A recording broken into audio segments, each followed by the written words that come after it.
Hey, Carlos.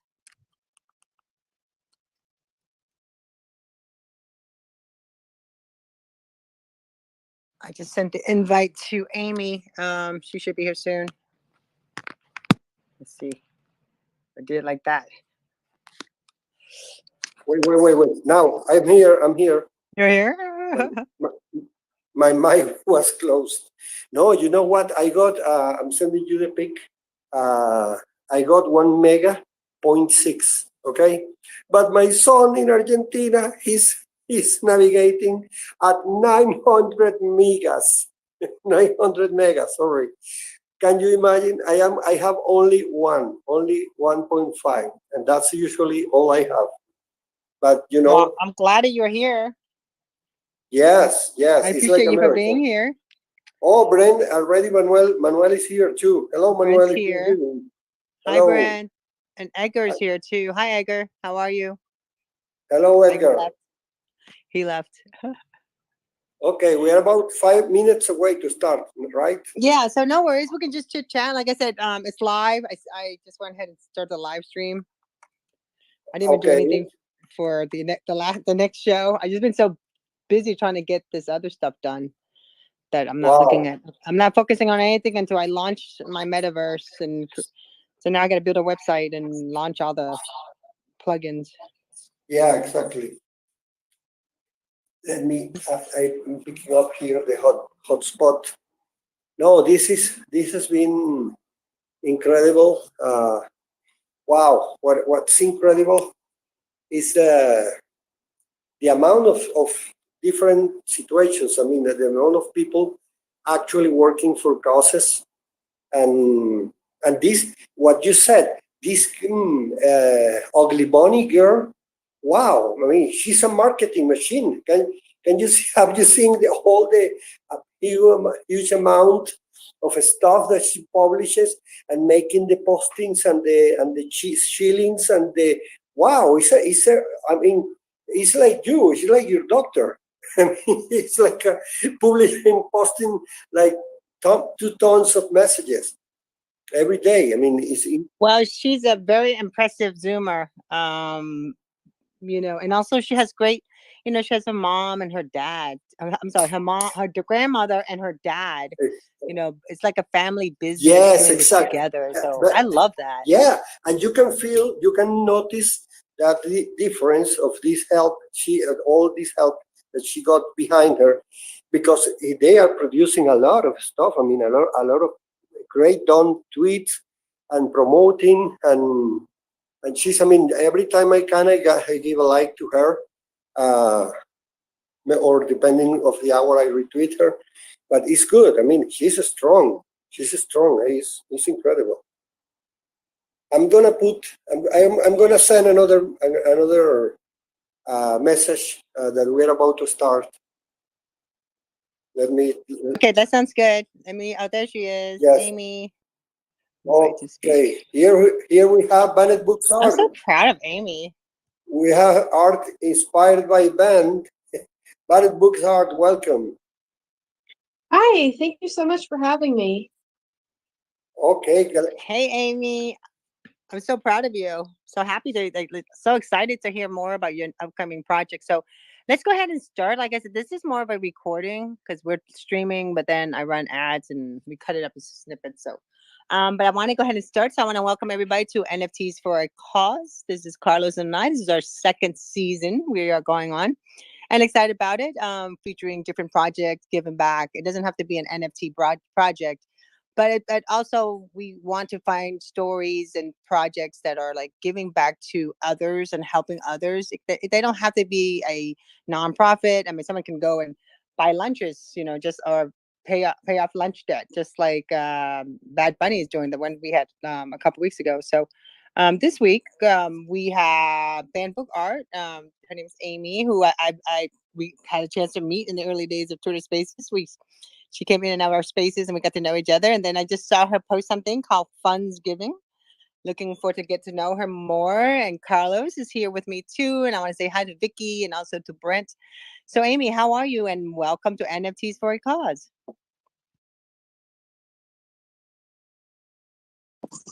Hey, so thank you so much for having me. I really do appreciate this. I'm doing great. It's been a lazy Sunday so far, so I'm just really happy to be able to talk about Fundsgiving. And this is my Banned Books Art account, which is an awareness project for art that is inspired by banned books, and I put into metaverse galleries. And Fundsgiving is a totally different project. I did a hackathon last year and met someone that we're co-founding Fundsgiving, and basically it's a platform that helps projects or people give directly to charities with microtransactions. What do you mean by microtransaction? Tell us about that. Is this a small amount? So basically, like if we get NFT projects to partner with charities, the person that buys the NFT is the person that will get the tax deduction.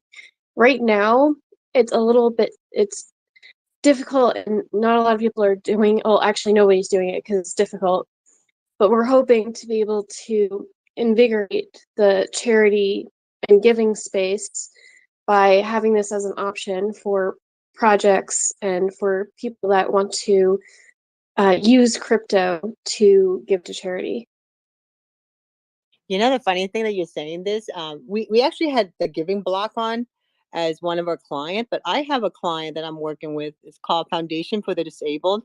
I'm building her website and everything, but I wanted to have her partner with some NFT artists. She was doing stuff in Nigeria before I met her, but she wasn't really traveling there too much. It was really hard to find like really qualified places to give because you got to make sure they are what they say. So we're doing it mostly now in Jamaica, and we're working into building a big facilities and different things. And NFT is the most important part in collaborating. So I'd love to follow you and find out where you're at, and also maybe introduce my client to you. I think that would be great. We can test it out. Yes, absolutely. We are in pre-seed.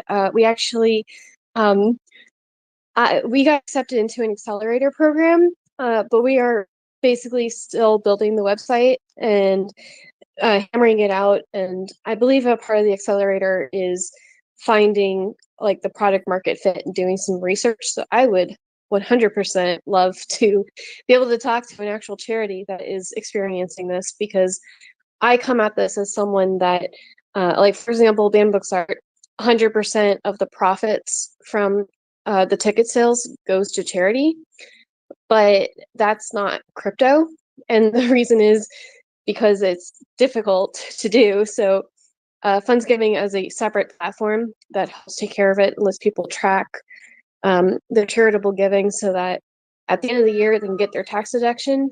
I think that like this is really good space, and I always enjoy like what I work on. I want to have a real world impact and positively impact as many people as possible.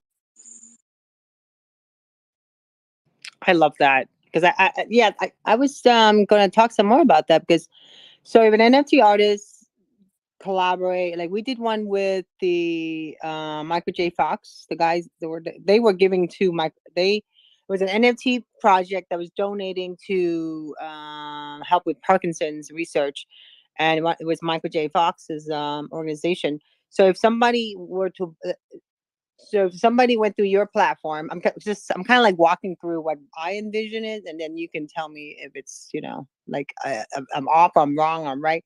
So let's say if I was an artist, and no, let's start. Let's say Carlos. Carlos decides to do a project, and I say, Carlos, I know you have a whole bunch of beautiful artwork that you've been talking about doing. Let's do something where we give back to maybe a nonprofit's autism or something like that, and then we can turn around Yes. and right? Am I right? And then we turn around and meet with the organization, and then take his art, and we create content, we share, we talk about it, but they would go to your platform and donate. Am I correct? And as far as to get involved when they purchase their NFT from him when he mints it, is your platform going to be allowing people to mint also, or is it just going you guys just going to handle the crypto aspect and that's it? So we're basically going to be a wrapper around whatever you've decided to mint on. So if Carlos is a game and they've decided that, in honor of Cancer Awareness Month, they're going to have a pink ribbon asset in their game that's for sale. They mint it through our site. When someone buys that NFT, whatever percentage that Carlos has said will go to cancer, the person that buys that NFT will see that in their dashboard, and at the end of the year they'll be able to claim that as their deduction. So that sounds good. yeah, so we're hoping to be a place where people can discover games and projects that are charitable, and also allow people that really people have a set budget for what charities they're going to give to. So letting people do that and also enjoy their time and just go have their donated funds go further for themselves. This is a good opportunity for that. I love that. So have you had a chance to look at the Giving Block and how they do it? I'm still trying to I haven't I refer some people to them as far as because you have to fill out this form, and you got to make sure your website's all in order. You got to show them all your paperwork and all the different things. Have you take a look at how their stuff work on their website?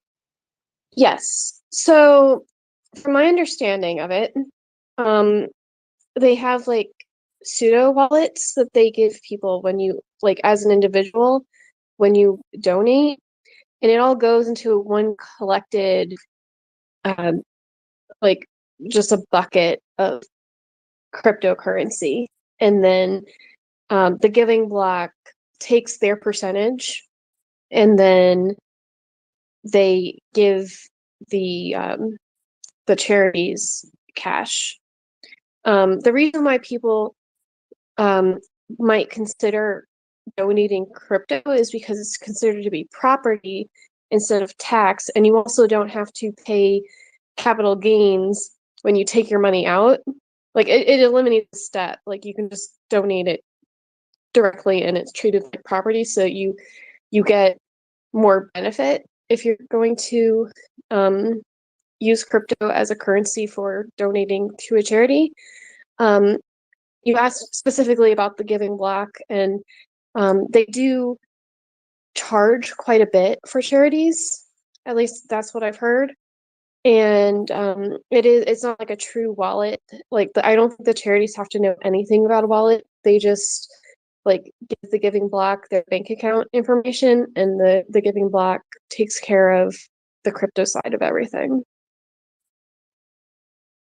Yeah, okay. That's I totally understand. Yeah, because a lot of my people didn't quite understand. And I have so many nonprofit that I work with because women communication, which you've been on, um that the South Florida chapter, we always before the shutdown, we I sound like I'm in an apocalypse time era or something. Before we were stopped meeting, every month we would get together and honor a nonprofit. There's so many different nonprofits that are happening these days, but then they read about, they're excited about it, but they don't quite know how to get started on this and collaborating and stuff. So with your project, would you be having a two section of your website, one for NFT artists and one for people to um, for nonprofit to put themselves on the list and have other NFT artists come and look at your list and say, oh, I'd like to donate toward this. Would you be doing something like that too, or is it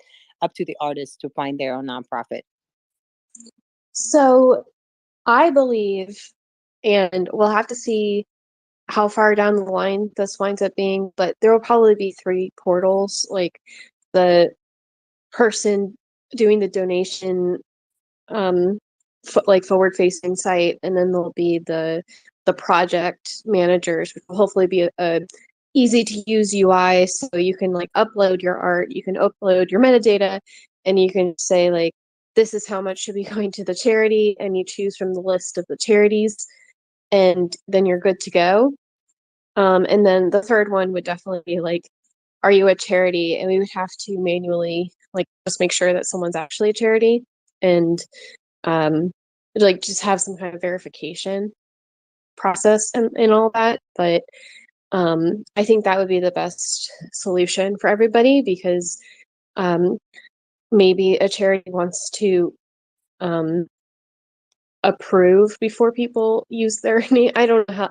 I'll have to talk to charities, because it's been my impression that a lot of charities are more, I guess we'll call them traditional, and they don't know anything about blockchain, so they're hearing a lot of things about like how it works, but they're because they don't know, they don't want to deal with it, and that's totally fair. But I think this is a really great way to get people onboarded into the crypto space. And also, I personally feel like we should be trying to get charities to incorporate crypto in making it more transparent on how they spend the money at their organization, because people that are into crypto are very skeptical. Like, I'm not saying that in a bad way. It's just like, if you're a project and you're not a nonprofit and you say that you donate to charity, it's a mixed bag of whether it's a good thing or a bad thing, because if you say you're going to donate to charity, you don't produce the receipts that you've given to charity, it gives people a bad taste in their mouth. So this eliminates that portion. And then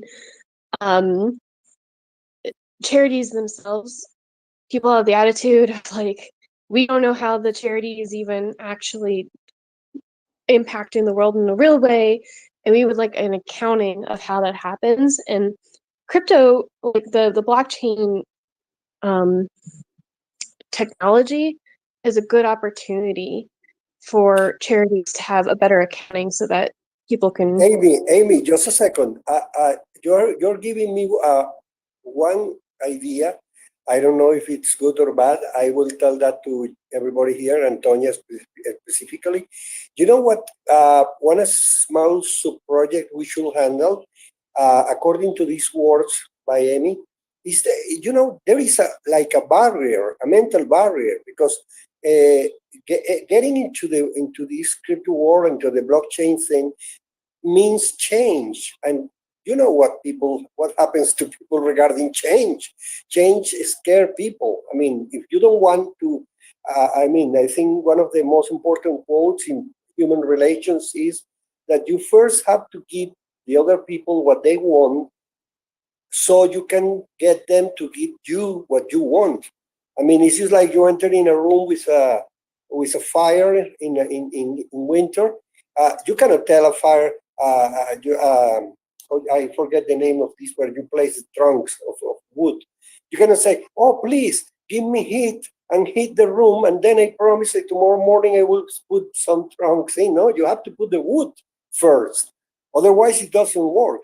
So I think that people must be needing some kind of help, and we could prepare, Tonya, I'm thinking, kind of a guide, something in PDF, something visual, to get a list of the main helping institutions that you were mentioning, and they are, I think it's not that they think bad, they are just scared. I think that there is a lot of fear in the air in this war. Specifically, for example, I am a 61 years old person. I mean, it's not easy, as easy for me, just like for a participant or a guest coming here, we're just like, oh, like a kid, we're working with our family like last week, our guest last week, and a lot of young people that have been a lot younger than me, I mean. And I think that maybe in this, how do you call them again? I forgot the name of these helping institutions. These, you said the name, you named them, and I forgot. Don't laugh at me, soldier. I saw you. But you know, these institutions maybe are handled by people about my age, or maybe they have been many times, or maybe they are not so young. So I think it's important. You know, this, remember, I will be fast. I will finish in 1 minute, I promise. I remember the number one man in our television, our Ed Sullivan in Venezuela. I am from Caracas, Venezuela. I am in South America right now, and I have been living here all my life. I remember the number one guy in television. He did a lot of programs showing Venezuela to us, to the Venezuelan audience. And people asked him, his name was Reni Ottolina, and the journalist asked him, Mr. Reni Ottolina, why do you bother so much traveling all across the country, north, south, east, west, showing Venezuela? Why do you do that? And the answer will give you goosebumps, okay? Listen to his answer. He said, I do that because here in the country, we ask our inhabitants to love the country. But love doesn't work that way. First, I show the country because I want the people to admire the country they have, because they don't know. We have the highest waterfall in the world, for example, the Angel Falls, and we have every kind of climate. It's impressive, the nature here in Venezuela. So she did show the country to us so we could admire. And then when you admire something is when you can respect it. And only after admiring and respecting something is when you can love something or someone.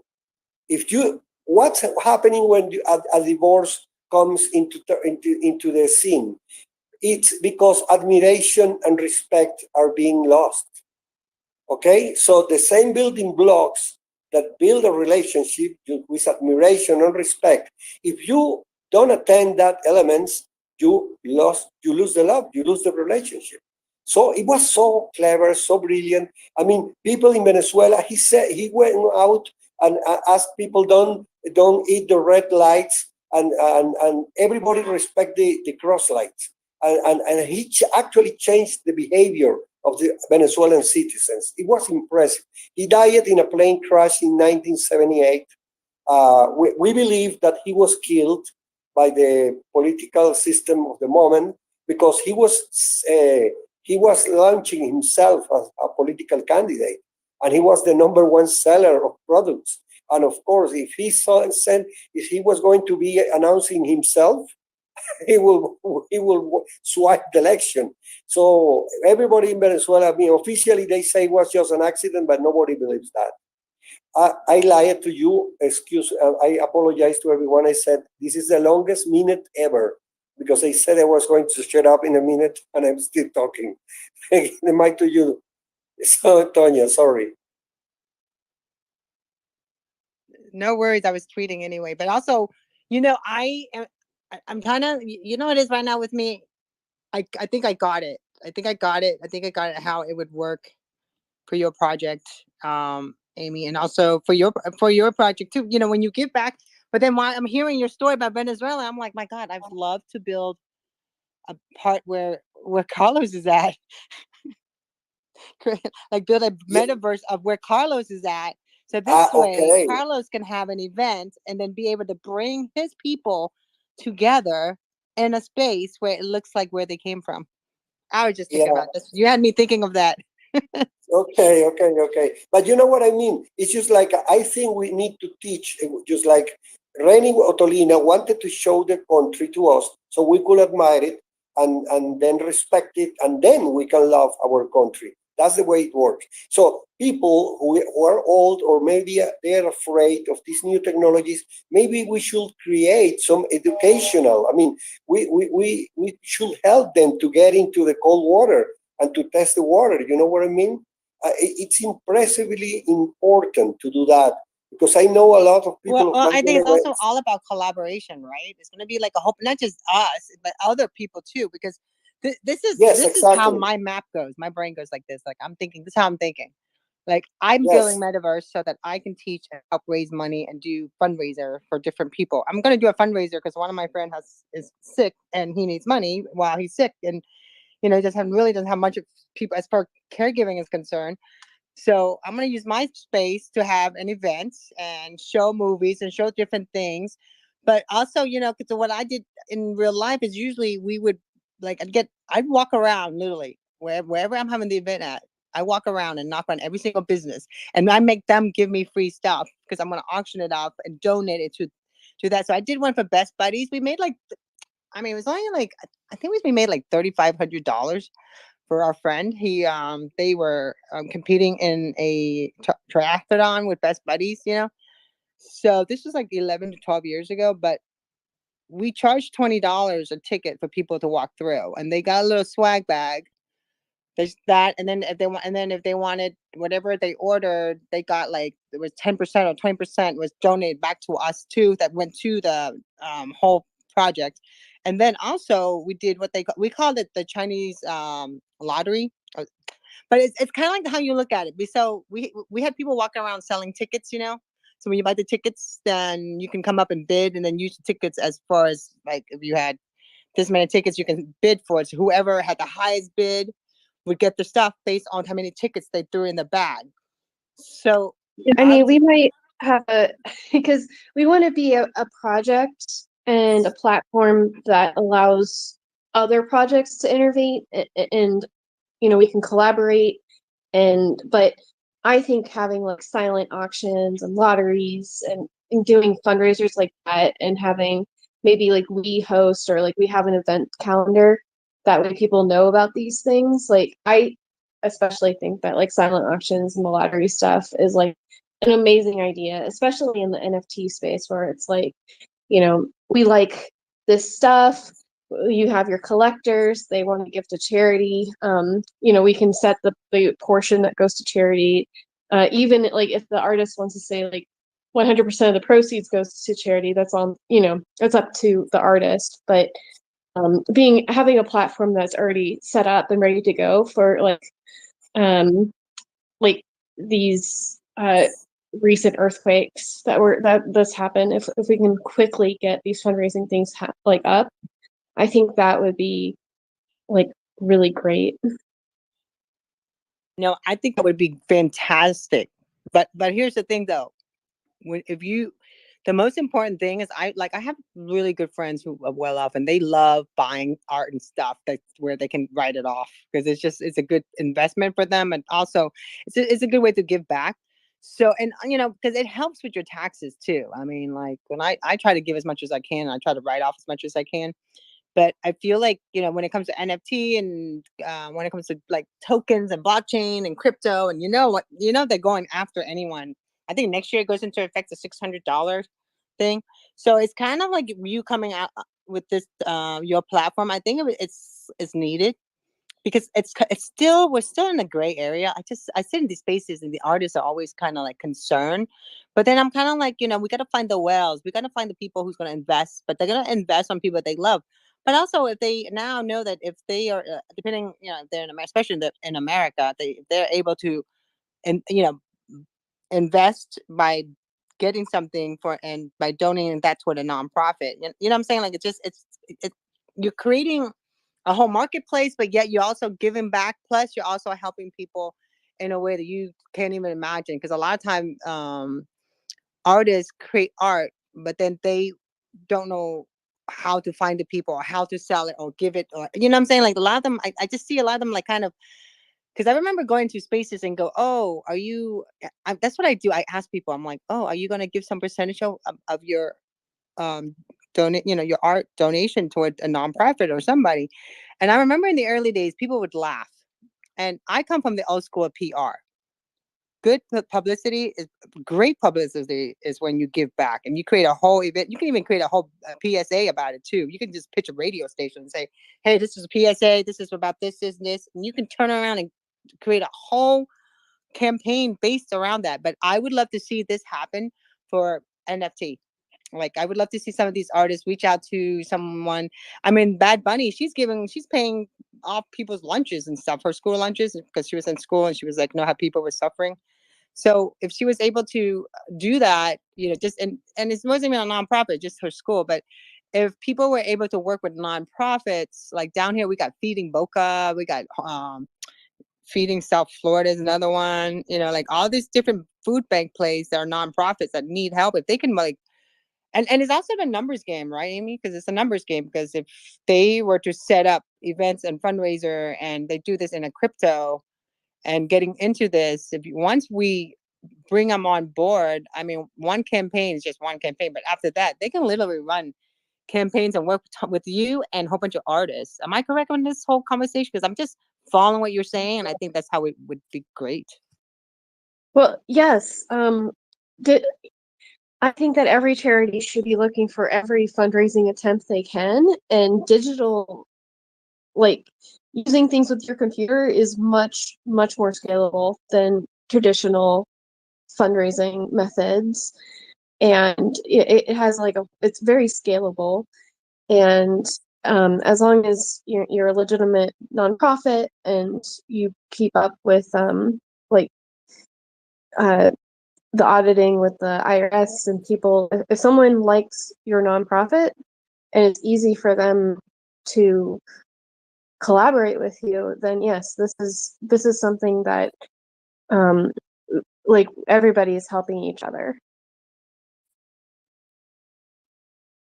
I'm really excited about this actually.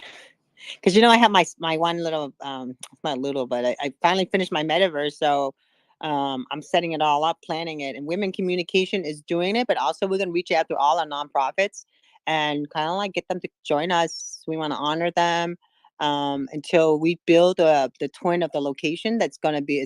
They're donating the space to us.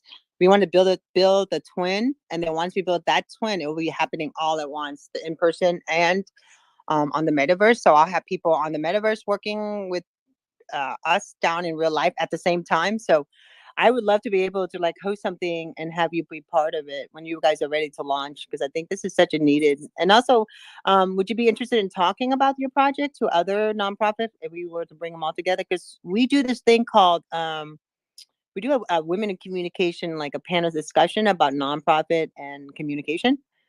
So I'd love for you to be part of it actually, because a lot of the conversation we had, because we used to do it over down in Miami, and that was we did it at FIU, and the people that would attend was usually all the nonprofits, but what they always talked about was how they can, it's really hard for them to raise fundraise. So I'd love for you to be part of that panel with us. Yes, absolutely. Yes, Tonya. Like that would be amazing. I really appreciate you, and we've been on each other's radars for over a year now, and everything you do is amazing, and you're also amazing. Carlos, I don't know if we may have talked before now, but it's good to see you. Well, I mean, like Carlos and we met here on Twitter Spaces 2 years ago. Yeah, and exactly. I met Brian, I met Brent, I met Vicky, and that's why I think it's fantastic, because now you can do fundraise no matter where you're at in the world. you can be part of the conversation by sitting next to someone in a metaverse talking about it and then bidding for a product or a service or anything that someone's donating for a nonprofit, especially for like an NFT. Could you imagine fundraise and have a whole bunch of NFTs around and have people do a silent auction on them? People don't even know what they get until the end of the event.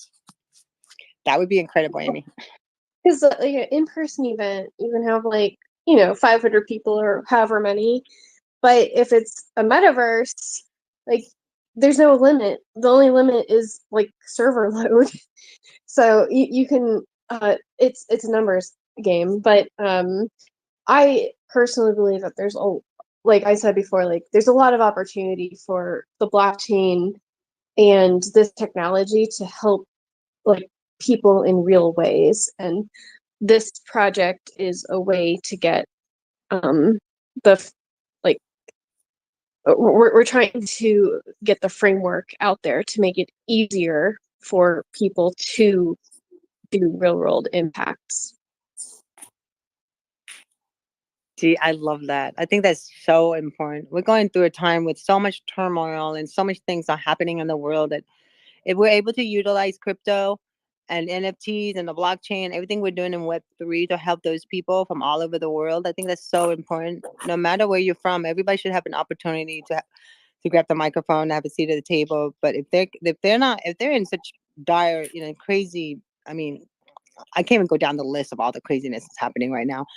But if to give people hope is, I think that's all one can do, and give hope, and also be able to help them in any way we can. And this is fantastic, Amy. Excuse me for a moment.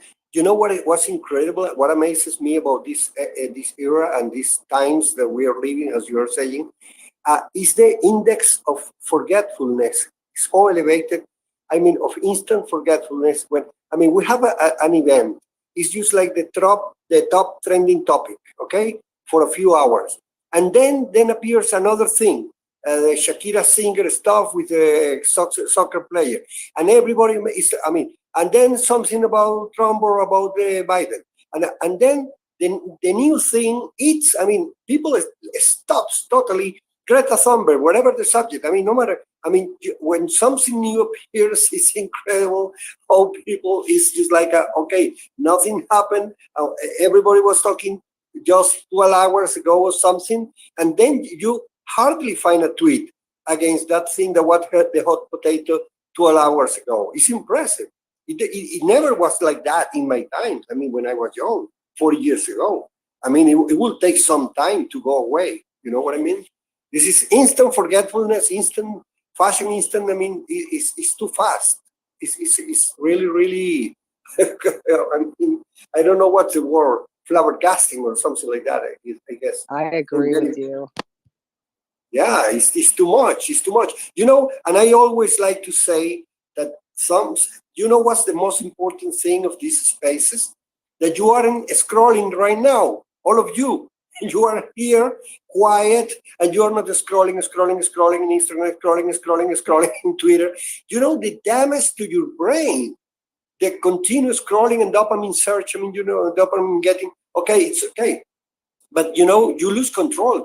Everybody, I remember the old Roman philosopher called Seneca. Seneca in Spanish. I don't know if you say Seneca in English now. I remember that I did learn English through Mad Magazine, okay? That was not the best textbook for learning English, but that was my textbook. I'm sorry. And he said, it's not that we are short of time. It's not that we don't have enough time. It's that we lose it a lot. We lose a lot of time. So if you spare it, if you are not careful taking, because the time is the only thing that you can, the only thing that equals everybody is just like Elon Musk can have all the millions he has, but his days they have only 24 hours. Like me, like Brent, like everybody here, except Tonya. Okay, this is a secret. Tonya has 36 hours days. That's the reason that she's doing so much all the time. Okay, don't tell anybody, but that's true. I have confirmed that seriously. This is not a joke only. This is a reality. But the rest of us mortals, we have only 24 hours a day. And what you do with them, it was change everything. I think it was Emerson who said, if you lose 1 hour in the morning, you will spend the rest of your day looking for that hour, and you will lose the day. I mean, one single hour that you lose starting the day can spoil your productivity for the rest of the day. It's really, really hard to get back into the wagon. So it's important to take that into account. And I insist with the education concept, just like you take the people. You know what amazes me? I did like a poll within my closest friends, because I have some ideas I want to use to doing together with Tonya that she doesn't know yet, and some other related So to we my sit on the phone and talk thing. sometime too, by the way, everyone. Yeah, So Carlos exactly. sends me these little short snippets on WhatsApp. I might not answer right away because I'm like so busy in all my world, but we end up like, that's how we communicate. We might not talk right away, but we leave each other voicemails. I mean, like, it's almost like old school, but not quite, you know what I'm saying? Remember those days when people call and they leave you a voicemail? Yeah, exactly. Exactly like that. No, but you know what amazes me? Yeah, for example, in my circle, people are totally technological, up to date. I mean, with maybe the latest iPhone, whatever, and they do. I mean, from every 5 persons, 3 of them don't have idea about Twitter Spaces. I think that Elon Musk should make a study just like about that, because and a lot of people, that amazes me, people who are in the media, all television, and they are they are trying to have good social media handling, and they get community managers, and they have, but they don't know about Twitter Spaces, and I have been just like an evangelist talking about Twitter Space to them, and trying to get into people into, and I do instant demonstrations. Just like I'm talking in the phone, in a normal phone, in a landline, okay? And then I say, take your phone, okay, look at this. You have Twitter, okay, just look at this. And I open Enrique and Carlos live. And I open a space. And he goes like, what? How do you do that? And I said, no, that comes with Twitter. I mean, that's included in Twitter. I mean, you have it. You can open that seat. You press in, and I give the steps and explain to him. And he was not. Now he's making his own podcast through Twitter, and he has been just like 3 months now, totally. And if in the case he was not talking to me, he will never be doing and helping people with his podcast. So I think that Twitter is not good at haven't done a good job advertising themselves. Yeah, could you imagine if they were running ads and advertising Twitter Spaces? I mean, there's Yeah, Facebook, exactly. Facebook here, but I don't see no Twitter ads on Facebook. No, exactly. But they could you imagine that? That would be great. But we want more people on this platform. They're kind of cray these days, so I don't know. Yeah, exactly. We want more people. I mean, like, I am talking, I talk about metaverse and trying to get people to like understand what we'll do, and all it is just click one button and you walk into the space.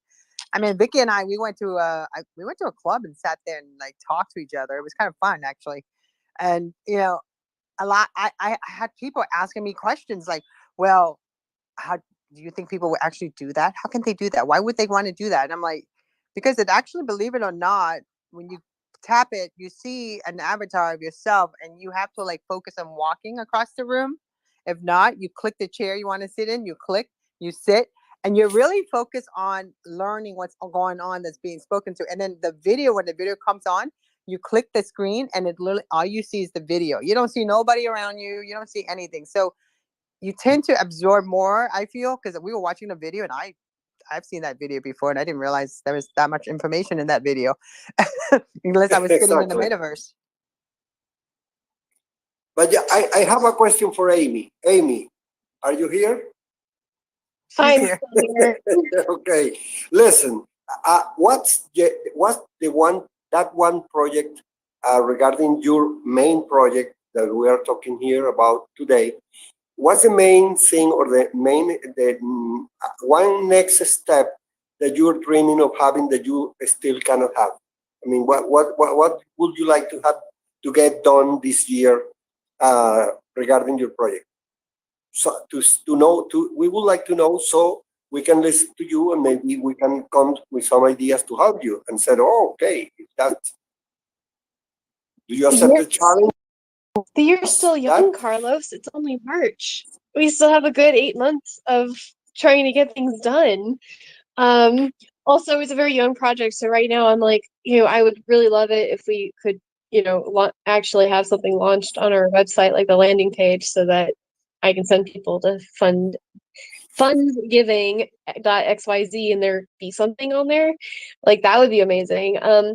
I want to have the platform, like the dashboard for the buyers done first, so that we can then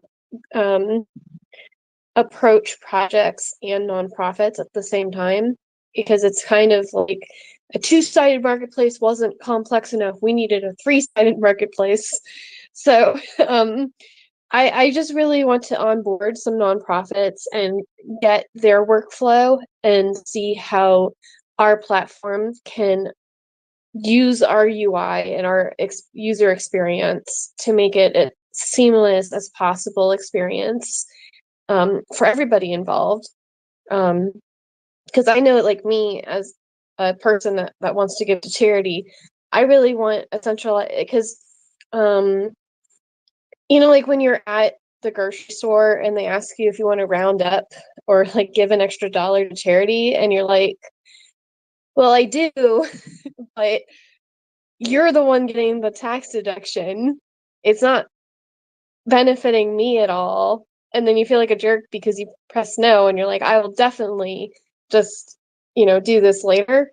And you like, sometimes you forget and then you just don't. So I think that having it be like this, but for an NFT project where it's like, yeah, I donated 50 cents here, I donated $1 here, like just in smaller increments, and it basically just does like the rounding up stuff that you do.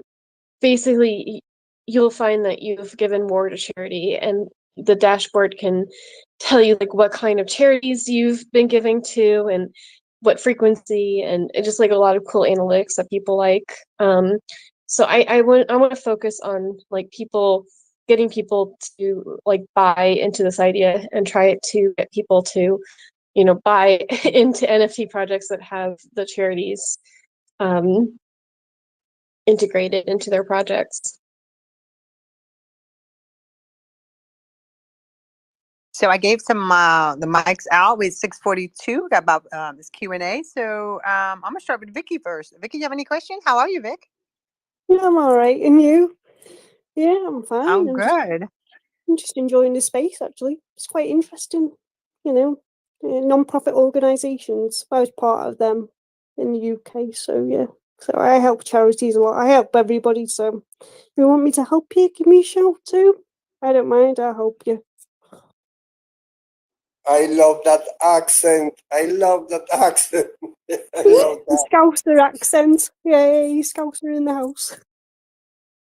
Well, now that you say house, I just saw yesterday. I didn't know that Hugh Laurie, the actor who portrayed Dr. House, I mean, he has a strong natural British accent, of course, and he was speaking. I mean, I forget that he from. I mean, I never thought of that. That a wonderful job he did talking American English, and you never noticed. Just not ever a bit of British accent. He's a master actor. I mean, that's a real actor. I mean, I admire him a lot. But when I got to know that yesterday, his pedestal grew stronger, higher. I was like, oh my goodness, this is still better than I thought. I love that accent. So, what do you think of Amy's idea? Do you have any observation, anything, or what you like more about her idea? Just the fact that you're going to put it out there in the metaverse as well and get it out there. and being creative and asking other creators to come and join it too. So, which is good. We all need to start somewhere. Like Tony said, we all need to start somewhere, small, large, build up. Yeah. Yeah, and if I can help you with, because I've done radio, so if I could help you with the radio side of it or anything like, or other media stuff, give me a shout. I'm here. I'm just here. I'm just like on the side. I'll be a cheerleader. I'm quite good at cheerleading, so I'll cheerlead for you. Yeah, I appreciate you. That's wonderful. Yes, I'm definitely going to be reaching out, especially once we launch, because I'm US based, and when we're closer to launch and when we're ready to get revenue, we're actually thinking about applying to be a nonprofit ourselves to help with, all the just helping the charities get their nonprofits. Like it's just much easier if we're also a nonprofit. It's kind of complicated to explain, but that is my goal, is to actually just be a nonprofit that helps charities get onboarded into Web3. But what I was saying is we're US based, so I understand like US charities more, but being able to have international organizations that are like not necessarily US based, I don't understand how like a British citizen gets their tax deductions, if that's even a thing, if that's just like an American thing, So if we could at some point in the future make it so that it's international, everybody's getting as much benefit as they can for the regions. Just a second. Just a second. I want to welcome Mark Barros. He's with us now. Well, he got in, and I don't know. I don't know why I don't see. I don't know if he's already here. But I got to capture his top banner. It's wonderful. It's a planet Earth, and over that you can see and you can read something that is a registered trace according to the trademark thingy. It says, engage. It's social media, not social media, like me in me, in myself, in selfish, in egotistical. That's wonderful. I'm going to publish that in our conversation.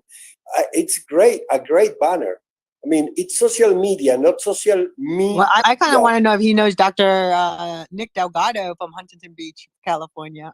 Yes, exactly. I work with A4M, so I at one time I pretty much know all the doctors in the California area. Exactly. But I gave him the mic, by the way. I love for him to pop in, but I want to let Brent share his thoughts, because I know Brent is going to start his own NFT project for his disability project. Hi, Brent. Hi, Sonia. Always happy to be here. Supporting you, because I appreciate our friendship, Tanya, and seeing where your company and agency and journey is going, and the metaverse is an NFT space is very good. It will be a benefit for people with disabilities, because they can go to the metaverse and not have to worry about whether a place is accessible or not. Yeah, Brent met me. Brent met Vicky and I in the bar in the metaverse. we were like so busy talking, then we were like, "Oh, Brent's here. Let's talk to him." But no, I think, and looking at all the controls and everything, it's so easy to use. Earlier this afternoon, Tanya told me about a person she working with on a metaverse project for people with disabilities. You'll get to meet her tomorrow. She's one of the speakers for International Women's Day, so that I'm doing for women in communication. We and Vicky's one of the speakers too. Yeah, you meet her tomorrow. So it's funny when I mention the word, like, I'll be like, yeah, I'm starting a construction company. It's called Scott and Worldwide, but if it's a construction company, what are you building? I'm like, virtual property. It's so hard when I say that. They're like, what? I'm like, yeah, I'm a virtual construction company. I go out and I bid, And like next week, I'm gonna go look at some yachts down. No, actually, the third week of March, there's a boat show. So some people that own some super yachts, I want to like scan their yachts and see what I can do with it and stuff. So yeah, we're like a construction company. We build stuff, but people get confused on it. But I mean, it's kind of fun though. So that's why I'm excited about Amy's project, because I think if I can also host events and fundraisers, that's one of the reasons why I built that environment. It's right now I'm sitting in Spatio, but I can take that. I have it. I can go anywhere with it, and I literally had made a list of all of it. And so Vicky's been like my sidekick partner in crime. So we've been looking at different ones, but I feel like, having events, bringing a nonprofit, when Amy's project launches, having that introduction, creating a fundraiser and having that virtual world, like that whole experience. I don't know about you guys, but I spend a lot of time on Zoom just staring at myself, especially with my laptop. I use this gigantic screen actually, and it really kills me when I stare at myself. And then now I learned to put glasses on myself, and I hate looking at myself. Like, when you stare at yourself all day long, it's just not really healthy. But I do enjoy I don't know what it does for my brain, but I really enjoy learning how to walk and move around and talk. And so that's why I'm excited about all the metaverse project that's coming through, and raising awareness and for other people at the same time. So, and also education, that's the key. But the other thing that's not only important also is the metaverse, but making sure that you're not in the screen too long, and that you rest your eyes from the screen. Yeah, the thing with this all these new platform now is you can use it on your phone. You don't need glasses. You don't need anything. You just need your phone. If you have your phone, you can walk around with it. You can go do stuff. It's not necessary to like have the best VR, because I feel like it really, that's why I think Facebook made that kind of fail, because I know they were focusing on bringing that whole Oculus to people and having people be creating the whole world to it, but not everybody can afford that. Not everyone can really understand that, and to me, that's just, I don't want to have that. I want to be able to do something where we can help everybody, from the giving to the one who's getting and to the one who is even donating. So that makes more sense than it is to try to like get people to wear glasses, and especially dealing with children with autism and everything, trying to create a like a metaverse world for them to feel comfortable in and be part of the conversation, and their parents are there too, so they have to be comfortable. So, and I don't really want people to be on the metaverse 3 hours. If I'm going to do an event, it's going to be like an hour, 2 hours. It's not meant to be like I'm going to spend 6 hours here learning something. I might do something even with for the doctors conferences. I host a lot of medical conferences, so I specialize in longevity, so anti-aging medicine, aesthetic, and all medicine, and pretty much anything that's cutting edge for age reversal. But I don't see my doctors sitting there staring at those, being in the metaverse like that, because I think that's a bit too much. I would have to break up the program. But I see it as something like if I was doing a conference in person and then bringing people in like the second part, where like the doctor bought a ticket, and then he can get 2 tickets for his nurses and his director, and they can do the metaverse to learn whatever we're learning. So it's just like everything in moderation. I think that's the key. Could see the metaverse being used if you did an in-person event, but then you have the reception part open to anyone. Yeah, well, that's that new hybrid way too. Amy, did you want to say something? You could also do like live scavenger hunts, stuff like that, where it's an activity that everyone has, or like an escape room. There's so many uses for metaverses. Like, we're just at the beginning of this technology, and I'm just like, for Fundsgiving ourselves, I'm excited to just be a platform that helps, like, will collaborate and just helps with their pipeline of getting as much just helping as many people as possible along the way. Love it. So it's about 7 minutes. Everybody, make sure you follow Fundsgiving so that we can keep up with what's happening, because I think this is going to be a fun project. And as far as breakaway rooms, actually, I am going to go. My communication director, which you guys will meet tomorrow, Vicky. I think you know her, and Emily. Emily has a new client that's coming that has a breakaway room, because apparently it's like the hottest thing during COVID. Everybody down here.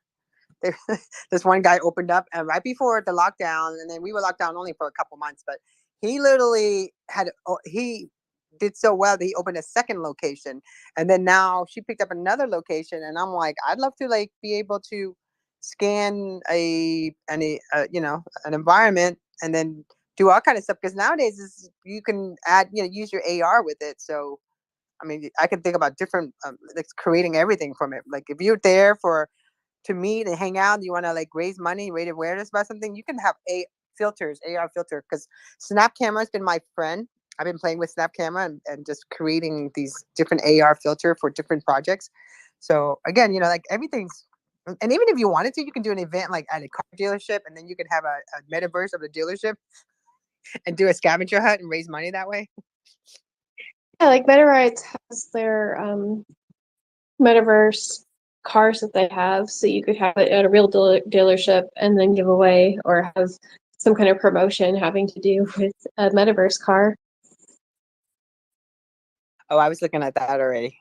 And actually, my one girlfriend is a mobile nurse. She's an RN, so she does like all these. She works with this doctor, and they do these IV therapy, like NAD and all these different things. So I was like talking to her, and I'm like, I want to look at your mobile vans, and we built one for you, so this way you can tell people about it. And so it turns out that her boyfriend is also extra her husband now, but he goes, oh yeah, I know about that. So now I got the two of them all excited, so they're doing that actually. But I thought, building something together and having a community get together, it makes people more connected, I feel. Because because when you try to start new things, because I'm telling you now, so I remember I had videos of myself at it's called American Academy of Anti-Aging Medicine conference, and so I used to work for them, but I don't. So I was there and interviewing people, and it was kind of funny because back then, I'm talking about Facebook. All the doctors looked at me like I was weird. I was like Facebook, Twitter, and all this stuff. And they're all like, "Oh no, we don't want that. That's just so weird. Who's gonna go meet strangers online and all this?" I mean, now think about this. Now think about all these anti-aging wellness doctors. Now, you know what? You know how much money they spend. I'm sure Mark knows because that's his business. But that's what they're into now. But back in 2008, they thought it was just the weirdest thing since. And now I feel that's where I'm walking into right now with the metaverse. I really do. I feel like, but now when I call my doctors now, I say, I want you to come speak at this metaverse. I'll handle everything. You just got to give me some of your, pick out what you want to talk about. And eventually, I want to reach out to the guy and get some CMEs, because I feel like now it's the time. Like you can have CMEs and like I'm already negotiating. Mark, I'm always already negotiating for testosterone conference for doctors, because they all want to learn about testosterone. Testosterone is really good for men and women. So we are like, I'm doing this whole thing about with the metaverse, and the only way you can like really get people excited about it is introduce it to people personally. So Amy, I'm going to introduce you to everyone I know personally that has a nonprofit. I totally appreciate you. And yeah, I bring it on. Like I'm really hoping that our product it's an easy yes for nonprofits, and that we get a lot of adoption, and that we can help with the getting the NFT artists and the projects onboarded, and just make everything as seamless as possible for everybody involved. Which I love. So before we let you go, let's do some closing thoughts. I'm going to go with Brent first. Brent, any closing thoughts before we shut down the space? The closing thoughts that the metaverse can be an accessible space because it's in a virtual world.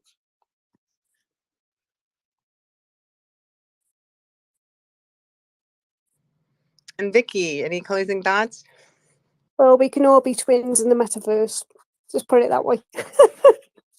We could do that. So we all could can be twin. anything we want in the metaverse. Yeah, we can be whatever we want. So yeah, I just love the project. So yeah, keep me involved and keep me informed, and reach out. I'm here. Good. And Amy, your final thoughts, and also how do we get a hold of you? Or I think the best part is everyone in the space, make sure you follow Fundsgiving. Really, really important. And I'm so proud of you with your band book art project too, by the way. Well, thank you. I had a pretty hard February, so I'm gonna be sending out an email about updates for March for Bands Art, but we're gonna have a really fun quarter two for Band Books Art. How do you get involved and stay up to date with Fundsgiving? Please follow the Fundsgiving Twitter account. We just made our Discord yesterday, so we will be getting that information onto the Twitter so that you can come and say hi, and we can keep everybody up on all of our updates. Band Books Art is my main account on Twitter, so you can also subscribe to Band Books Art, follow me here, and you'll have a pretty good insight of how our project is going.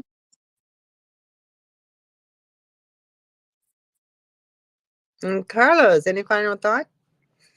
Well, I'm really, I did enjoy this show today. We are in our second year, and I am amazed at the amount of people on the nice side, and the building side, the growing side of the planet. Because if you look, I mean, I love one of my teachers in high school did a comparison, a great metaphor, which was that he said, look, try to be in the rest of your lives when you leave high school. Remember, there are only two attitudes that are correct, and if you can do the two of them, better for you. You have the nature way. The nature way is growing. If you see the nature, in nature, the main thing, if nature were a theme park, is growing. I mean, the babies are growing, the trees are growing, everything is growing all the time. I mean, it's like and then you have the humankind side, which is building. Okay, people build cities, build stuff. Sometimes, of course, nature suffers because of the building of the humans. We know, but we try to be more and more conscious and more ecological. But I mean, that's the only side you should be. You should be helping something to grow or helping yourself or others to build. I mean, building and growing, the two keywords. And my motto I love to share always is don't compete, just create. Forget about competition. Competition doesn't exist.